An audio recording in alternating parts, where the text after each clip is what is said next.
Hey everyone, this is Dylan here, and today I have wet mounts of Acanthamoeba for you. So this is what we saw in a patient in the hospital here, and what you're looking at is the trophozoite form, and it can exist in this form or cyst form. And Acanthamoeba generally causes infections of the eye in humans, and it's very painful, associated with corneal ulcerations, for example. And Acanthamoeba is found in the environments, for example, in soil or freshwater systems or even salt water.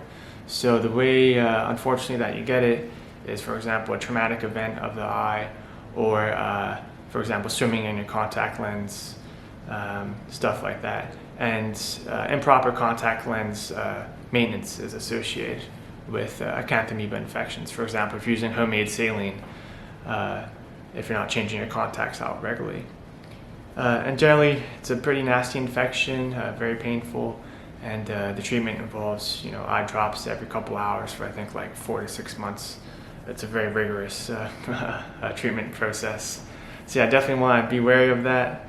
And in terms of culturing it in the lab, because it is a free-living amoeba, it feeds off bacteria. So the way we culture in the lab is we have a non-nutrient agar plate, and we have E. coli, inoculate a heavy MacFarland of E. coli on that, and then you put your sample there. And if there's Acanthamoeba, you're going to see tracks there. And so yeah, that's how we obtained this specimen, is that we saw tracks on the plate, and then you do a wet mount, and that's what you see. So yeah, thanks for watching. I hope you know a little bit more about Acanthamoeba, and I'll see you next time.